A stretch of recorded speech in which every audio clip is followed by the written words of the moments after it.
Servus, Glück auf und herzlich willkommen zu einem weiteren FC Bayern Talk. Leute, ich versuche mal in diesem Video das Thema Thomas Müller ein bisschen rund zu machen. Ich habe mich ja gestern im Stream da ein bisschen baiten lassen zum Thema Thomas Müller, wo ich so in diese Gehaltsschiene gegangen bin und den Thomas sehr wahrscheinlich ein bisschen Unrecht getan habe. Ich habe mir jetzt die Aussagen angehört von Max Eberl im Doppelpass und kann das jetzt alles ein bisschen besser verstehen und einordnen. Also erstmal bin ich der Meinung, dass das völlig legitim ist von Vereinsseite, wenn ein Spieler wie ein Thomas Müller, der seit der D-Jugend im Verein ist, aber einfach nicht den Schlusspunkt in seiner Karriere findet, ja, und das tut er nicht, wenn man sich die letzten 2 Jahre anguckt, wo er nur Ersatzspieler ist das in meinen Augen unwürdiges Ende seiner überragenden Karriere, was ein bisschen schade ist. Muss er am Ende selber entscheiden, natürlich. Aber da muss es legitim sein, dass ein Verein wie der FC Bayern dann irgendwann sagt, jo, alles ist gut, Thomas, das war's. Ja? Wenn er das von sich aus nicht selber hinbekommt, dann muss der Verein das irgendwann machen. Weil du kannst den Spieler, Leute, wir reden über einen Spieler, der 20 Millionen verdient, der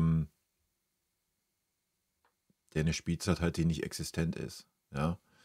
Ja, vielleicht wird er jetzt die nächsten Spiele ein bisschen mehr spielen, weil Jamal Musiala ausfällt, gar keine Frage. Aber ansonsten spielt ein Thomas Müller keinerlei Rolle. Wenn Harry Kane da ist und ein Musiala da ist, spielt ein Thomas Müller absolut keine Rolle und kriegt immer mal so ein paar Minütchen. Ja? Und das allein aus wirtschaftlicher Sicht völliger Schwachsinn. Ich kann mir vorstellen, dass ein Thomas Müller sich auf ein bisschen weniger Geld eingelassen hätte. Das glaube ich schon. Nach dem, was ich jetzt so gehört habe. Weiß ich nicht. Ja? Wenn wir dem glauben, was ein Eber gesagt hat im Doppelpass, dass es keine finanziellen Gründe hatte und sportlich jetzt auch nicht unbedingt der Hauptgrund war, dann bleibt eigentlich nicht mehr viel. Dann bleibt nur die menschliche Komponente und die Komponente Kabine. Ja? Und ich glaube, das ist die Hauptkomponente. Ich glaube einfach, dass man einfach eine neue Struktur in dieser Mannschaft schaffen will. Ja? Wir dürfen nicht vergessen, wir hängen seit Jahren, was die Führung des Kaders anbelangt, auf Müller und Neuer fest. So. Ja. Dann durfte ein Josh da 10 Jahre hinten dran schnuppern. Vielleicht ist jetzt einfach die Zeit gekommen. Vielleicht waren das sogar irgendwelche Sachen, die in irgendwelchen Gesprächen mit Josh kommuniziert wurden. Das weiß ich nicht, möchte ich auch nicht behaupten, aber ich denke mal, dass man Josh halten kann oder konnte zur selben Kondition, ohne Handgeld und so weiter, wird mit Sicherheit auch ein bisschen was zugestanden worden sein. Ja? Und vielleicht ist das so ein Grund. Ja? Ich persönlich finde das völlig legitim, egal ob es wenn wir allein die sportlichen Gründe nehmen, ja, fertig, Feierabend. Es macht keinen Sinn, Thomas Müller noch ein Jahr da zu haben. Also aus menschlicher Sicht, I don't know, ich kann es nicht beurteilen. Ich denke, Thomas Müller kann schon ein gutes Arschloch sein, wenn man sich mal die letzten Jahre so anschaut, welche Rolle er gespielt hat bei den Trainerentlassungen, welche Rolle er gespielt hat, wenn er nicht spielen durfte, wie er sich da verhalten hat. Dass es ihm da auch egal war, dass es der FC Bayern ist und er irgendwie 15 Jahre in dem Verein war. Er stand oft genug vor einem Wechsel, was am Ende auch legitim ist. Ja, so ist halt einfach die Profikarriere. Wenn man nicht spielt, denkt man über einen Wechsel nach. Das ist völlig legitim. Aber deswegen muss man mal von dieser Fußballromantik wegkommen. Ja, Thomas Müller ist der FC Bayern, bla bla bla. Ja, das ist ja nach außen hin, das ist ja auf dem Papier, weil er da geblieben ist. Aber Thomas Müller stand so oft vor einem Wechsel vom FC Bayern. Ja. Und guckt euch nur die Prime-Doku an, auch da sieht man ganz klar, wie die Lage unter Tuchel war. Da war es wieder so, dass man über einen Wechsel nachgedacht hat. Dass er am Ende nie dazu gekommen ist, ja, keine Ahnung, können wir darüber spekulieren, welche Gründe es hat. Fakt ist einfach, wir müssen von dieser Fußballromantik mal wegkommen. Ja. Und ich finde es völlig legitim, dass nicht immer wird dem Verein nur vorgeworfen, diese Fußballromantik muss weiterhin bestehen. Wenn, dann muss sie auch beim Spieler bestehen. Ja? Und wenn die beim Spieler bestehen würde, ich bleibe dabei, was ich gestern im Stream gesagt habe, Hätte ein Thomas Müller gesagt, komm, lieber FC Bayern, lass mich hier für den obligatorischen Euro vielleicht noch ein Jahr spielen. Wer weiß. Ja? Wenn es darum geht, dass es wirklich typbedingt ist oder kabinenbezogen, dann hätte der FC Bayern da auch Nein gesagt. Bei allem anderen hätte der FC Bayern dann Ja gesagt, ja. Schwer zu sagen von außen, wir wissen es nicht genau. Man kann jetzt nur die Worte versuchen zu interpretieren, die Max Eberl da getroffen hat. Ich persönlich denke nicht, dass ein Thomas Müller gesagt hätte, komm, gib mir jetzt 10 Mille, ich mache noch ein Jahr weiter. Aber auch nur meine Meinung. Ich denke, er hätte da schon irgendwo, ja, da in der Riege bleiben wollen, wo er drin ist. Ja. Aber auch nur meine Meinung. Ist Spekulation, spielt auch keine Rolle. War das Verhalten von der Vereinsseite richtig, wie es abgelaufen ist? Nein. Ja, Max Eberl muss einfach mal lernen, die Gosch zu halten, wenn Sachen einfach nicht reif sind. Ja. Das war schon bei Fonzie Davis in der Vorsaison so, ja, hier jetzt Deadline 4 Wochen und wenn nicht, dann wird der Vertrag nicht verlängert. Dann die Aussagen jetzt im Januar zu Thomas Müller, ja, wenn Thomas Müller weiterspielen will, spielt er weiter, schauen wir uns in die Augen und dann geht das weiter. Ja, beide Aussagen sind ihm dermaßen um die Ohren geflogen. Ich hoffe, er lernt daraus und hält in Zukunft einfach mal die Goschen und wird sagen, ja, wir gucken mal, was die Zeit bringt. Ja. Ich glaube, damit ist er besser beraten. Natürlich Lob und Anerkennung, dass er öffentlich dazu Stellung bezogen hat und gesagt hat, dass es dumm war. Das war es auch. Was hätte er jetzt auch anders sagen sollen? Diese Aufnahmen gibt es ja. Das ist ja nicht aus der Luft gegriffen. Von daher hat er auch nicht wirklich eine Wahl gehabt, da anders drauf zu reagieren. Dass ein Thomas Müller da angepisst ist und sauer ist, ja, 100%. Oder enttäuscht ist, verstehe ich 100%. Ja. Wenn das die Aussagen sind eines Sportvorstandes von vor 2, 3 Monaten und dann heißt das, ja, komm, lass uns mal über den Vertrag sprechen und dann gehst du dahin und dann sagt dir der Sportvorstand, ja, Thomas, wir haben kein Interesse mehr, dass du beim FC Bayern spielst. Alter, dann ist das halt ein Schlag in die Fresse und dann ist das auch gegenüber Thomas Müller, gegenüber so einer Karriere beim FC Bayern, ist es unwürdig. Ja, das kann man schon sagen. Und das alles nur, weil man irgendwelche Aussagen getroffen hatte vorher. Ja, dass man die Entscheidung als Verein trifft und nicht sagt, hat Max Eberl ja auch gesagt im Doppelpass, dass man nicht sagt, ja Thomas, wie sieht's denn aus? Was stellst du dir denn vor? Das finde ich völlig legitim. Ja, nur man hätte einfach diese Aussage weglassen sollen. Ja, und auch auf Nachfragen immer wieder in irgendwelchen PKs. Da muss man entweder sagt man gar nichts dazu oder man sagt, ja, aber das werden wir sehen zu entsprechender Zeit. Ja, fertig aus. So. Also der Verein hat sich da in Form von Max Eberl nicht gut verhalten. Ich denke mal, dass der Vertrag nicht verlängert wurde von Thomas Müller, hat man spätestens da gewusst, wo Uli Hoeneß gesagt hat, ja, es wäre eigentlich an der Zeit. Es macht jetzt sportlich auch nicht mehr so den Sinn mit Thomas. Ja. Ich denke mal, da konnte man schon ableiten, was passieren wird. Ja, wie gesagt, aus meiner Sicht, ich bin dann da wahrscheinlich wieder der gegen den ganzen Strom schwimmt.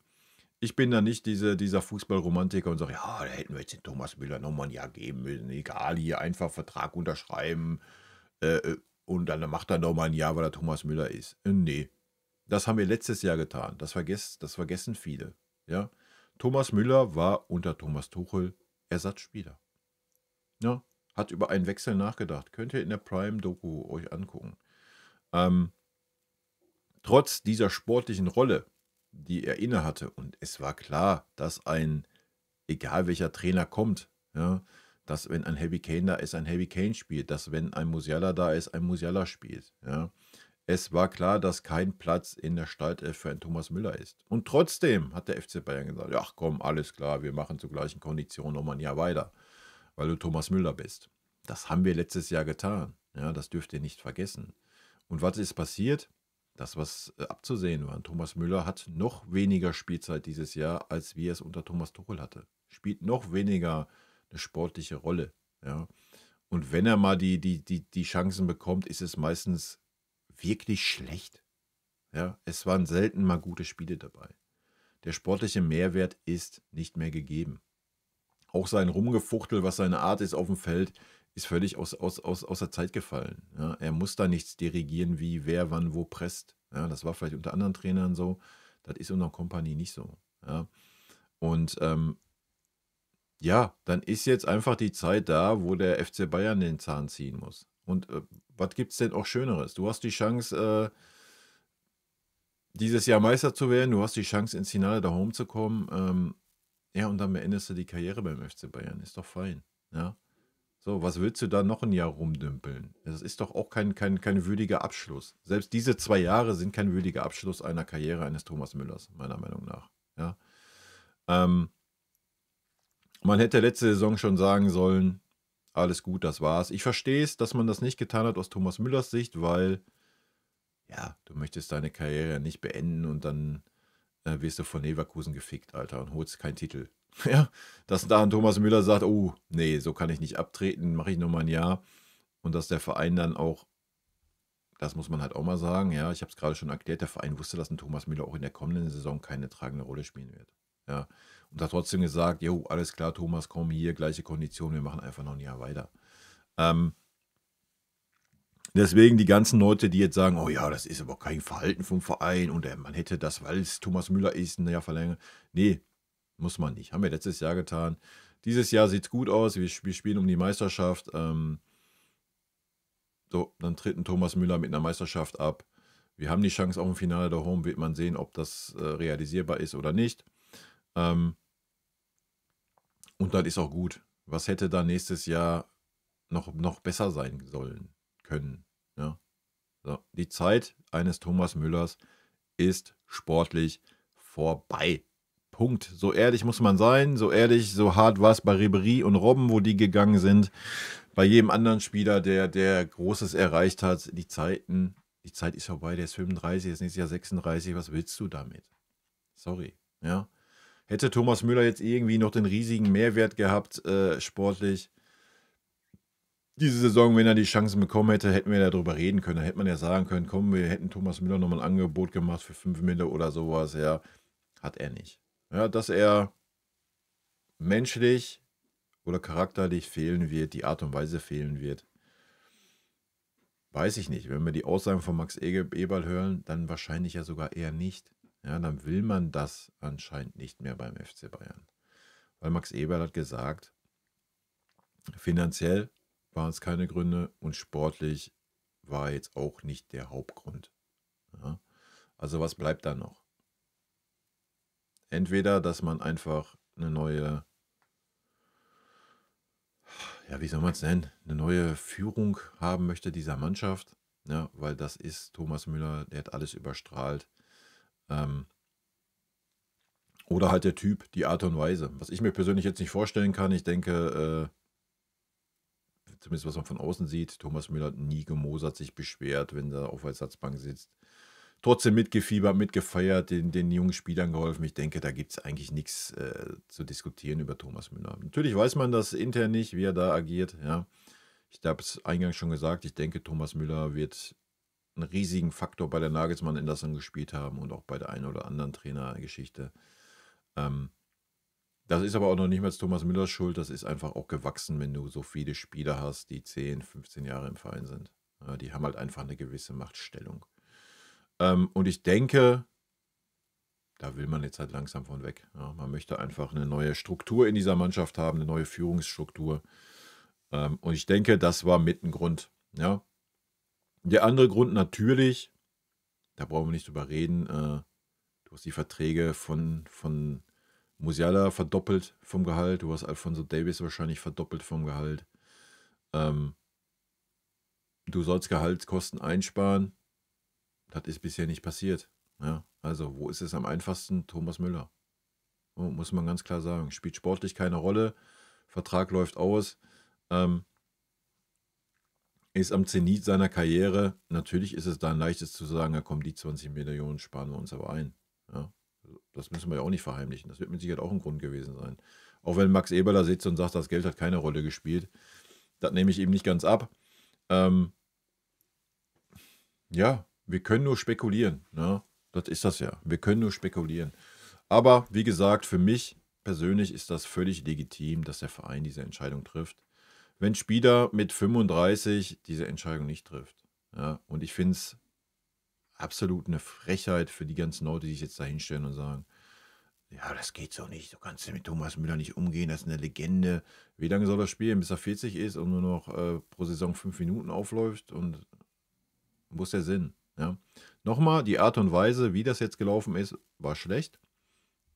Aufgrund der Aussagen, die ihn Eberl vorher getroffen hat, was man damit den Spieler ja auch für eine Sicherheit gegeben hat. Ja. Man hat ja gesagt, wenn Thomas Müller möchte, verlängern wir den Vertrag. So, das hat man öffentlich geäußert. Und dass man dann eine 180-Grad-Wende macht und dann dem Spieler sagt, nee, alles klar, wir wollen dich nicht mehr. Das ist natürlich, das ist unterste Schublade. Ja, das habe ich ja auch eingangs gesagt. Und da darf ein Thomas Müller angepisst sein, sauer sein. Und das ist wirklich keine Art, wenn man so lange bei einem Verein war. Da gehe ich mit. Aber das war dann ein persönlicher Fehler von Max Eberl. Ja, und dann müssen wir Max Eberl da in die Verantwortung nehmen und nicht irgendwie auf den Verein rumhaken. Ja. Der Verein hat jegliches Recht dazu, so einen Spieler, wenn er einfach nicht mehr das leisten kann, was zu leisten ist und er selber nicht das Ende findet, die Entscheidung abzunehmen. Ja.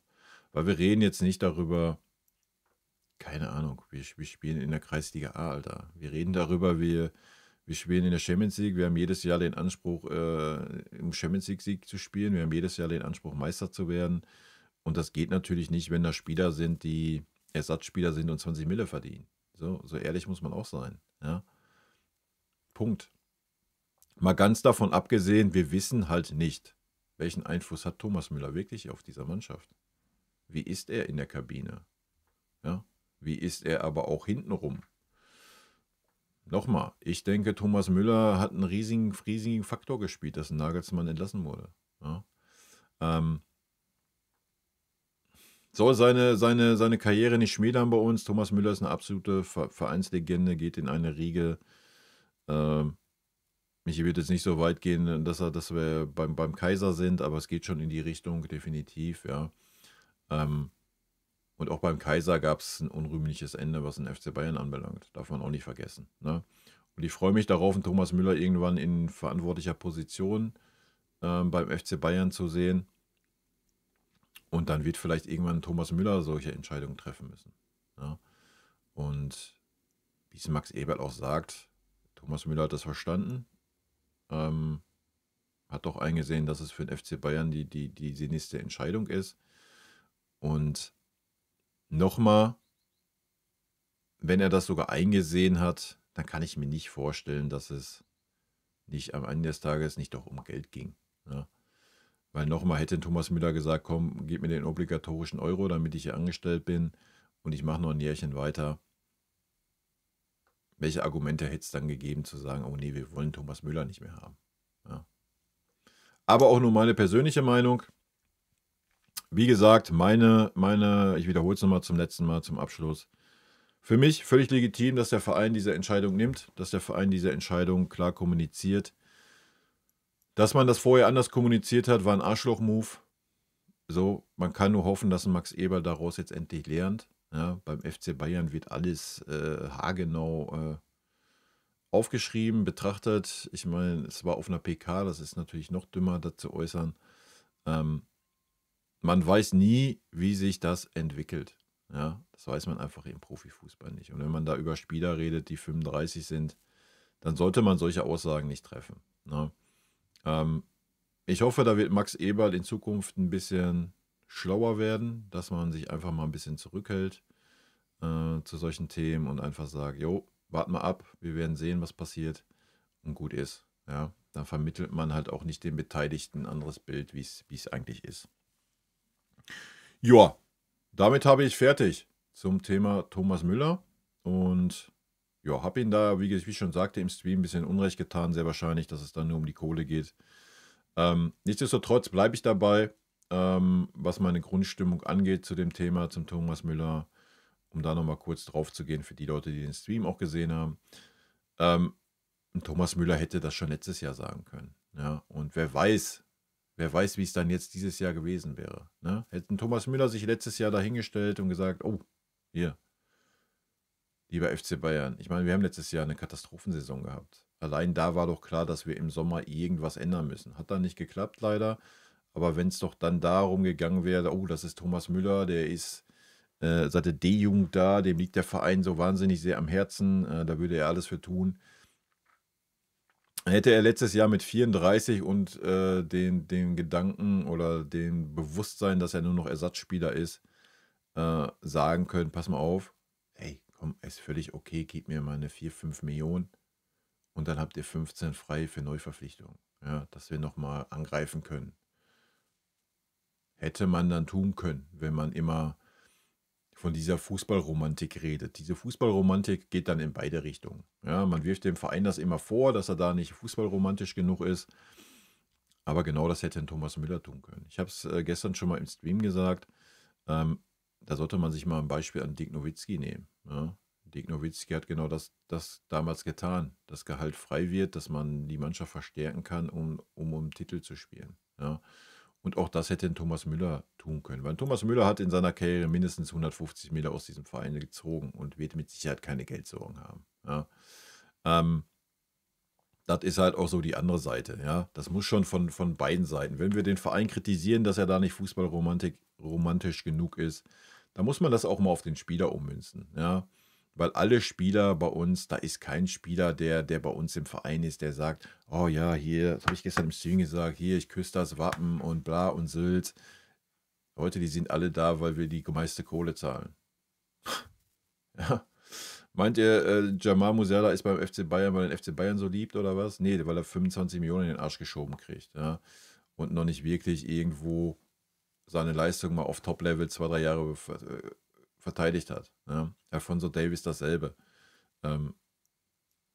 Die Spieler sind alle da, weil sie gutes Geld bekommen. Da ist keiner da, weil es der FC Bayern ist. Da müssen wir mal ganz weit von wegkommen. Ja?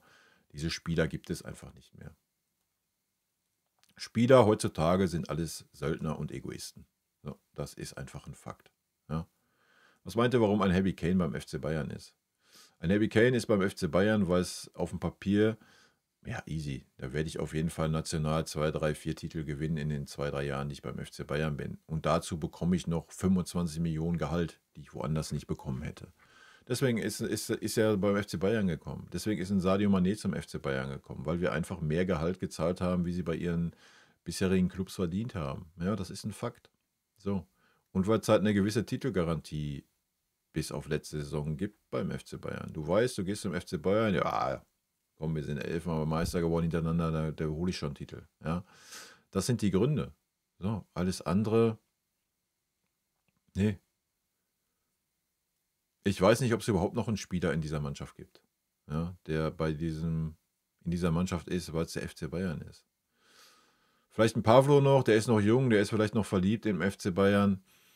Vielleicht irgendwo teilweise ist es ein Thomas Müller, weiß ich nicht, schwer zu beurteilen, nachdem wie er sich teilweise verhalten hat bei bestimmten Trainern. Und immer seine Takes dann gleich, oh ja, ich spiele jetzt nicht, ja, dann wechsle ich den Verein. Ich meine, er hat es am Ende des Tages nie getan, es war immer irgendwo dann, weiß ich nicht, eine leere Drohung war es auch nicht. Ich glaube, er hat es mal irgendwo erzählt, dass mit Manchester schon ziemlich weit war. Schwierig, ja. Aber auch da, Thomas Müller würde ich es noch am ehesten abnehmen. Aber auch da, der Mann hat auch über 20 Millionen bekommen jedes Jahr. Ne? So. Und deswegen ist es dann legitim, dass der Verein dann auch sagt, jo, alles klar, Thomas, du findest den Zeitpunkt einfach nicht, wo deine Reise vorbei ist bei uns. Und dann ist sie jetzt vorbei. Ja, das ist meine Meinung zu Thomas Müller. Ich weiß, ich werde mit der wieder relativ alleine dastehen. Ist mir immer wurscht. Ja, diese Fußballromantik, wie ich habe es schon mal erzählt, ich habe die vor ein paar Jahren verloren, wo es um die Vertragsverlängerung mit Kingsley Coman ging und dann Serge Gnabry und so weiter. Spätestens da sollte man gerafft haben, dass kein Spieler beim FC Bayern spielt, weil es der FC Bayern ist. Ja, die Zeiten sind vorbei. Die sind sowas von vorbei. Ja, diese Spieler, die jetzt alle da sind, die spielen beim FC Bayern, weil sie hier das meiste Geld verdienen und sehr, sehr hohe Chancen haben, Titel zu gewinnen. Ja, das ist der Grund. Nichts anderes. Gut, damit habe ich fertig, Leute. Vielen lieben Dank für eure Aufmerksamkeit. Schreibt mir gerne in die Kommentare, wie ihr das seht. In diesem Sinne, rot-weiße Grüße gehen raus. Tschüssi. Vielen lieben Dank für euren Support hier auf dem Kanal und in diesem Sinne, gute Freunde kann niemand trennen.